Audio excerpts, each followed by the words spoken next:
Continuamos con la ponencia de Lisset Bermúdez, quien nos va a hablar acerca de conservación urbana. Lisset nos iba a acompañar, pero tuvo un inconveniente de salud de última hora, así que la estamos viendo remota. Lisset, muy buenas tardes, el espacio es completamente tuyo. Muy buenas tardes para todos. Ya en el momento con la presentación.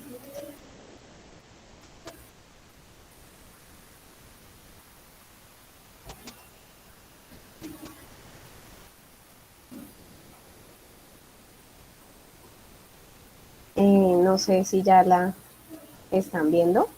Sí. Perfecto.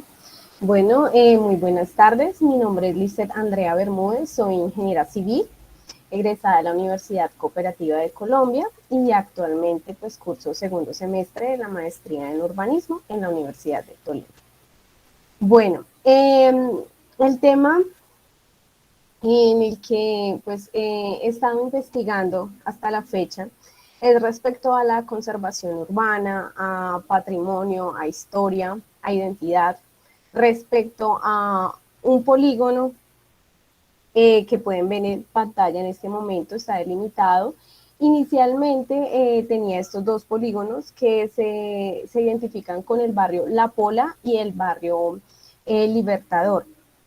Estos dos barrios son continuos, son dos barrios que son de estratos muy diferentes, creados en una época muy diferente, fundados en una época muy diferente, los cuales actualmente sufren de una connotación en la cual viven en constante transición normativa respecto a lo que va cada administración o las actualizaciones de los planes de ordenamiento territorial, los identifique, ya que ellos no cuentan con un acto administrativo que pues en este momento les garantice pues unos derechos adquiridos, ¿no?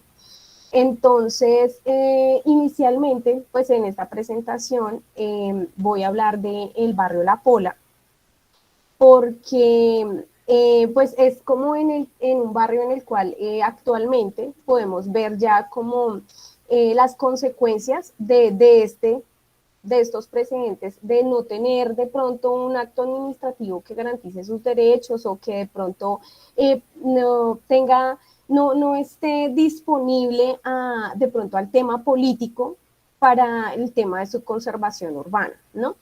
Entonces, porque el Libertador actualmente pues está un poco más olvidado por el tema de los cambios urbanísticos, pero está en la vista y estoy segura que en futuro vamos a identificar cómo también dentro de este barrio quiere empezar o iniciar a formarse a través de estructuras y edificios de gran tamaño, como estamos empezando a identificar en el barrio La Pola.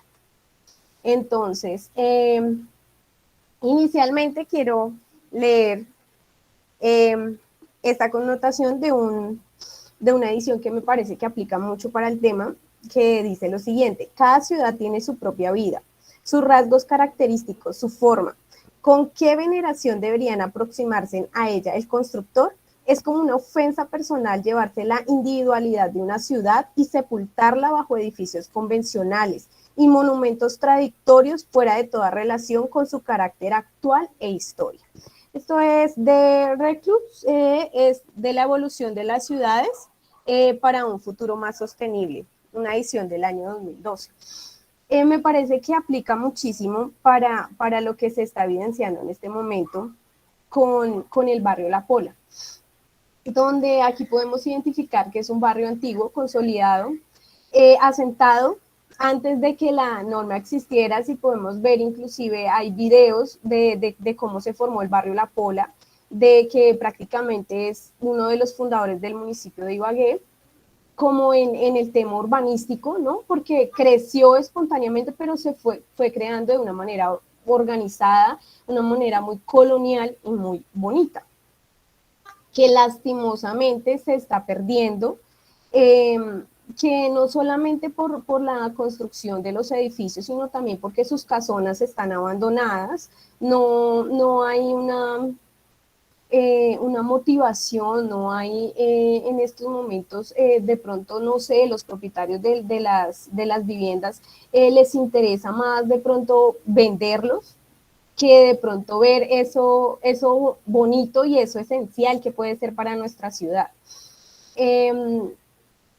Bueno, esto ya se los comenté, entonces a base de todo esto realicé un análisis normativo y físico en este sector, donde podemos iniciar en que el barrio La Pola, dentro de su plan de ordenamiento territorial, el acuerdo 116 del 2000, él ya dentro de este acuerdo nos demarca una cantidad de predios como bienes de interés cultural, ¿sí? Estos predios, como podemos ver, mira, son muy pocos los cambios que han tenido, se han mantenido y pues es algo muy, muy bonito y que en este momento ese acuerdo los haya mencionado y que si miramos en este momento, si nosotros miramos la agrupación de esos elementos de la mayoría que están identificados aquí en esta tabla que les estoy mostrando, como patrimonio histórico, cultural y arquitectónico, donde está el Conservatorio del Tolima, el Teatro Tolima, la Concha Acústica, el Museo, la Biblioteca de Ochandía, entre otros, y hay otros 32 que son identificados más como edificaciones individuales de especial interés, todos demarcados en el acuerdo 116 del 2000. Yo los agrupé geográficamente para identificar de que en la mayoría se encuentran dentro de este mismo polígono. Seguido a esto, también estuve revisando en el decreto, en la actualización del plan de ordenamiento territorial, en el decreto 1008-23 del 2014, realmente lo que se hace respecto al tema no es mucho. Por ejemplo, los dos sectores, La Pola se encuentra en este momento en tratamiento de conservación. Sin embargo, dentro del 823 mencionan de que se debe reglamentar y hasta el momento no se ha reglamentado. También lo remite a que se debe aplicar lo que se aplicaba, pues no está reglamentado a lo que estaba aplicado en el 116 del 2000. Si lo evidenciamos en el 2000, lo único que dice es que se debe manejar por medio de tratamiento de conservación. ¿Esto qué permitió? Permitió de que por parte de las curadurías permitieran emitir licencias de construcción en muchas partes de este polígono, ¿sí? Que obviamente no sobre los bienes que estaban ya mencionados en esta lista, pero sí quedan continuos a ellos, en los cuales se demolieron casonas y se construyeron edificios.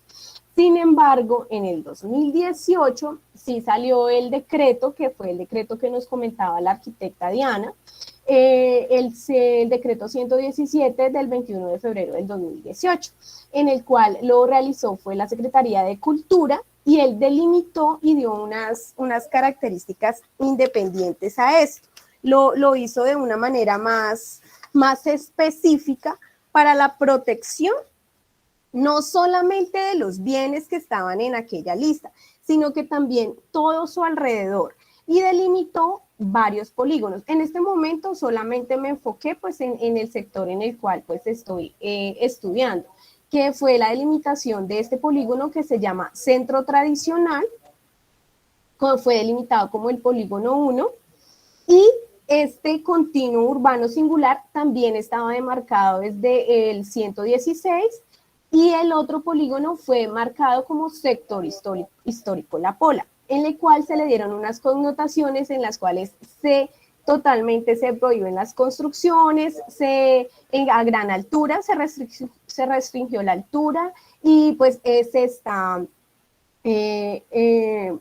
invitando pues a la conservación, ¿no?, de esto para un futuro. Sin embargo, actualmente pues hay muchas dudas porque uno pasa por el sector e inclusive actualmente tenemos edificios en construcción o otro que está recién terminado, como es Entre Parques, que es inmensamente grande en la zona.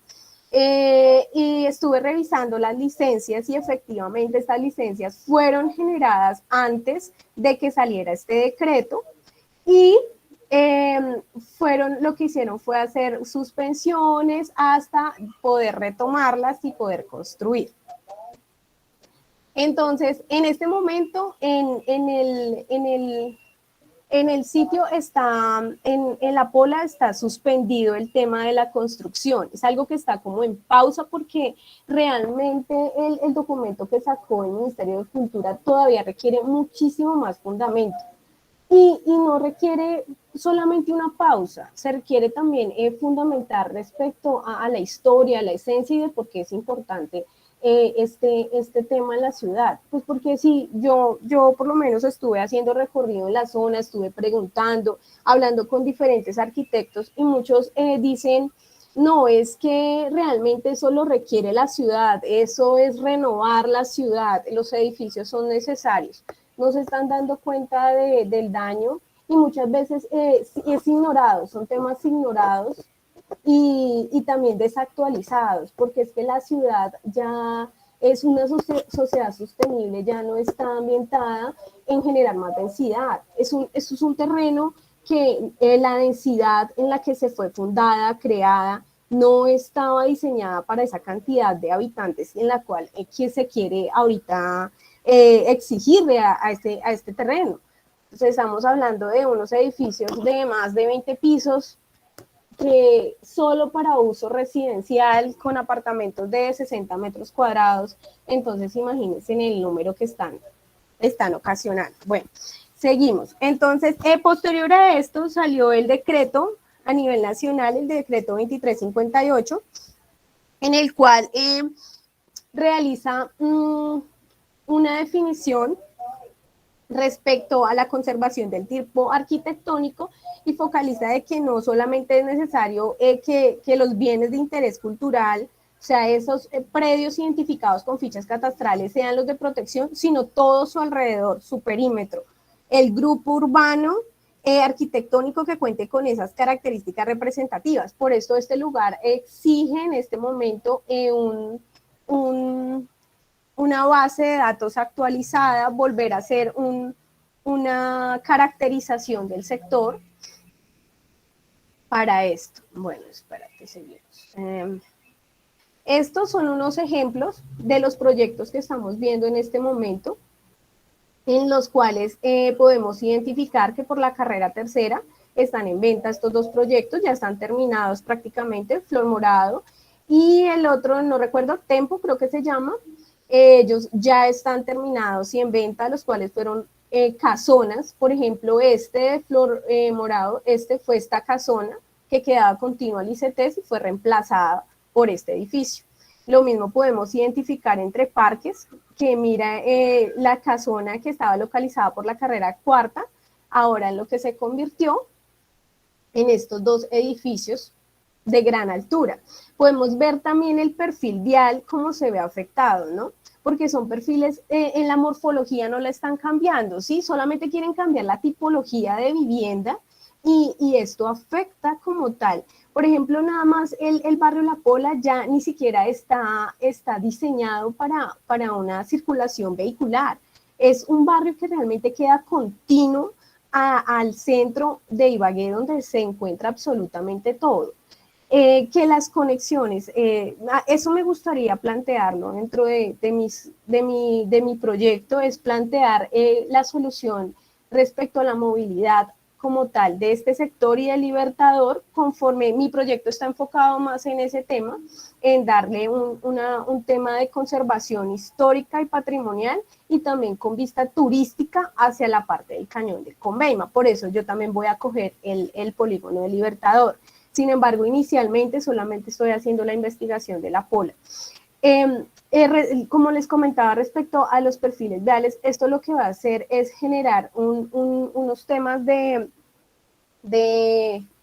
dañar prácticamente el tema de sostenibilidad, como les mencionaba, porque esto ocasiona, ay, espérame un segundito. Esto ocasiona el tema de la circulación del viento, causando que la temperatura se eleve, y esto hace que hayan más radiaciones, porque es que miren los perfiles viales, mire cómo quedó acá en la carrera, esto más o menos es la 12 con cuarta, cómo se puede identificar que ese perfil vial y prácticamente ese edificio está tapando absolutamente toda la vía. El oxígeno que entra, el viento en circulación es obviamente muchísimo inferior, mucho más inferior. Y esa es otra pregunta que yo tengo. Estos edificios, estos proyectos, estas licencias de urbanismo, ¿cómo salen el tema de las cargas? Sabiendo de que dentro de la morfología del sector y el urbanismo no están aportando absolutamente nada. Lo único que están haciendo es construyendo en altura y el sector queda absolutamente igual, porque al sector no se le está viendo ningún tipo de inversión. Bueno, eso respecto a ese tema. Entonces, mi idea es pues poder, respecto a la investigación, mostrar las necesidades que tiene como tal la ciudad respecto a la conservación de este polígono, y pues voy a coger este polígono en estudio, pero son varios porque Cádiz también es uno de los barrios que es de gran importancia para Ibagué y que realmente se ven afectados por el tema político y por el tema de inclusive los principios de la ley 388 no se están aplicando, porque no hay un interés colectivo, sino se ve es un interés privado por el constructor en querer pues sacar sus beneficios propios y no se está pensando en la destrucción de la ciudad. Estos son como una de las consecuencias, bueno, problemáticas que se evidencian en el sector, y creo que no es más.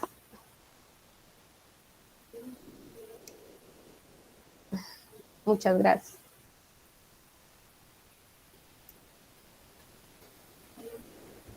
Ya.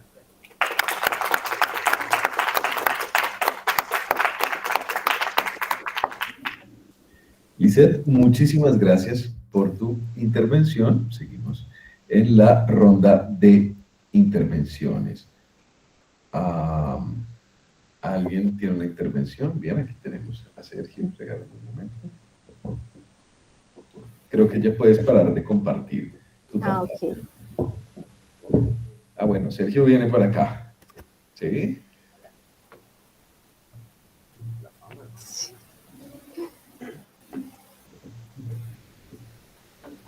Hola, Lizeth. Hola, Archie. Primero, pues felicitarte por tu ponencia. Solo pues quería hacer un comentario como para que de pronto pueda aportar a tu investigación. Claro que sí. Y es que, pues si bien en la norma local no hay muchas disposiciones con respecto a incentivos desde la misma norma para que las casas pues, o los sectores de conservación puedan permanecer así. En otras ciudades, en Medellín, por ejemplo, conozco, no a profundidad, pero conozco que hay herramientas o instrumentos desde la normativa donde, pues hablando muy puntual, los sectores de conservación, como no pueden acceder a cierta edificabilidad, ellos pueden intercambiarla con otros sectores donde sí pueden generarse desarrollos, y eso es, digamos, un instrumento que permite que esos sectores, como no pueden desarrollarse, de cierta manera le venden derechos de construcción a otros sectores que se pueden desarrollar y que pues es un incentivo para que esos predios de cierta forma puedan contribuir a su conservación. Si bien, digamos, no, tal vez no sea el ejemplo perfecto, sin embargo, pues es como un ejemplo que quiero ponerte que puede aportarte a tu investigación. Claro que sí, la voy a revisar. Sí, otro tema, ya que tú me hablaste de otros temas, me faltó contarles de lo que está sucediendo en Bogotá. En Bogotá en este momento acabaron de aprobar el Plan de Especial de Manejo y Protección del Centro Histórico, en el cual realizaron un plan que tiene, por ejemplo, quiero leer realmente el tema y destacar como la función que quieren hacer ver como el centro histórico, como un lugar acogedor, vital, empático, resiliente, en el que su patrimonio cultural y natural sea protegido y fuente de dinamismo e innovación social, cultural y económica de acuerdo a su rol de ser la principal centralidad de la ciudad y del país. Será reconocido como los residentes tradicionales, los nuevos y la población flotante como lugar de encuentro que integre múltiples valores que motiven su permanencia. Los visitantes lo percibirán como un lugar de disfrute, encuentro y mezcla social, en el cual la multiplicidad de actividad invita a recorrer y reconocer sus espacios públicos. Yo pienso que Ibagué, su centro histórico es este, y no necesariamente es cierto, ya el tema de uso residencial pienso que no debe ser una prioridad para este tema, así como lo comentaba el compañero Sergio, porque eso ya es un sector más, es un sector colectivo, es un sector que nos pertenece a todos, ¿sí? Es un sector de patrimonio en el cual todos debemos encargarnos de cuidarlo y también de disfrutarlo. Entonces, no debe estar amarrado como al tema pues de que el clima, que por el clima, por la localización puede ser algo muy llamativo para la venta de uso residencial, pero la ciudad realmente está creciendo, hay mucho espacio para donde expandirse y por qué destruir lo que tenemos de historia en nuestra ciudad. Gracias.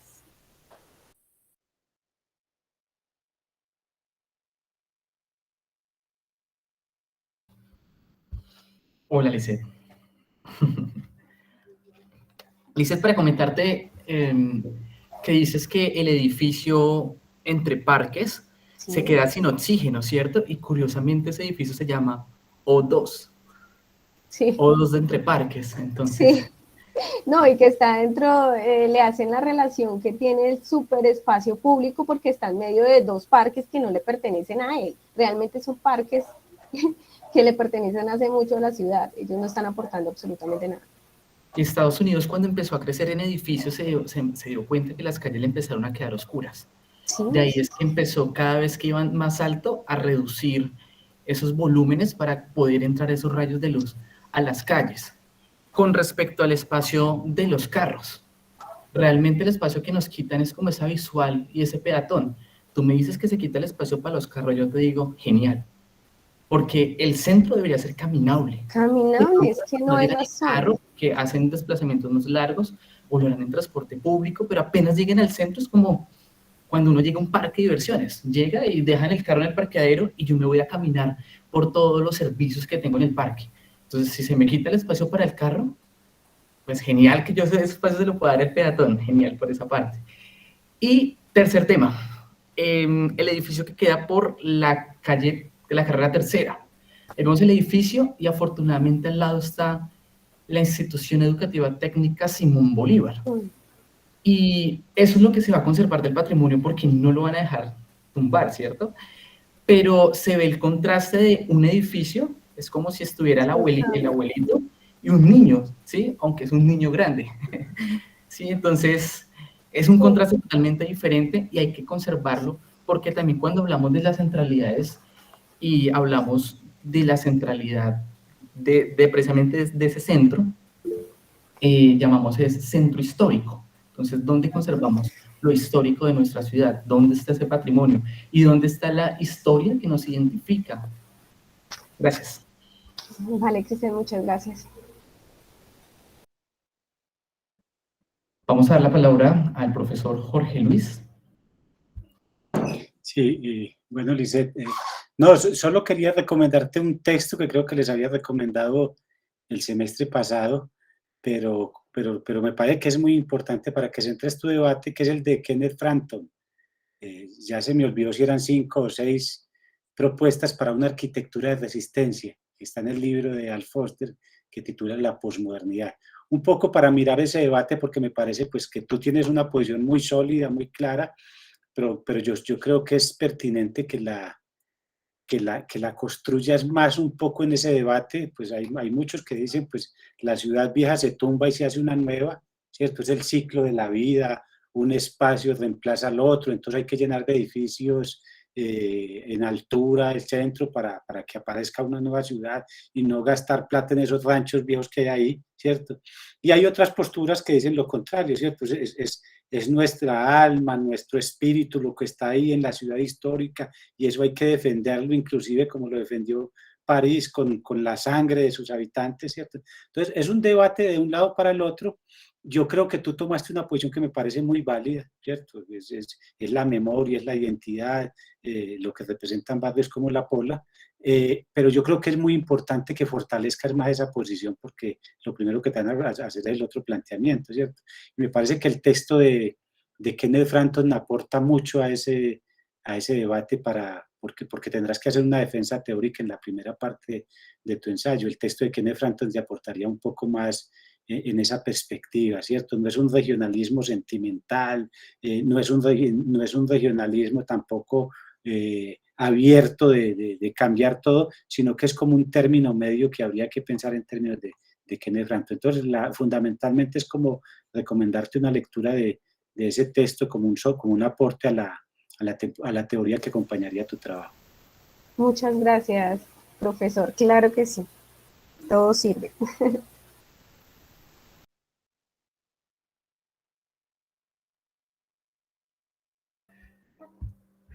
Lisette, muchísimas gracias por tu presentación.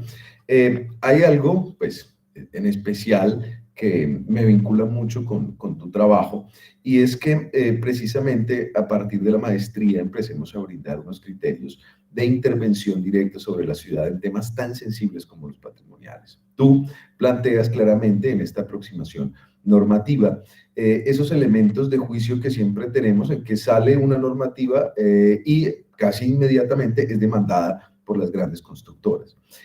Las implicaciones de eso finalmente en la transformación, que tú lo muestras también acertadamente, es que la ciudad se densifica, pero finalmente estos edificios no están brindando nuevo espacio público para la ciudad, sino que promocionan elementos invisibles, inclusive ridículos, como el que nos hablaba Cristian. Y allí existe una claridad conceptual, que es también algo que valoro muchísimo, como tú nos lo presentas y como Jorge precisamente te lo estaba reiterando, y es asumir posiciones. Eso también es muy importante. Son posiciones que evidentemente tienen que ver con un sentido de sensatez con el entorno. Eso me gustó mucho realmente de tu exposición, y creo pues que al final, cuando este proyecto esté consolidado, vamos a tener cada vez más elementos de juicio para que quienes quieran intervenir en nuestra ciudad tengan que remitirse a este tipo de trabajos como unas guías reales sobre la ciudad y que no siga dependiendo, como tú también los planteas, de los vaivenes políticos y los intereses perversos de la financiarización. Muchísimas gracias, Lisette. Vamos a un pequeño descansito y nos vemos en 20 minutos. Muchas gracias por su asistencia. No se desconecten.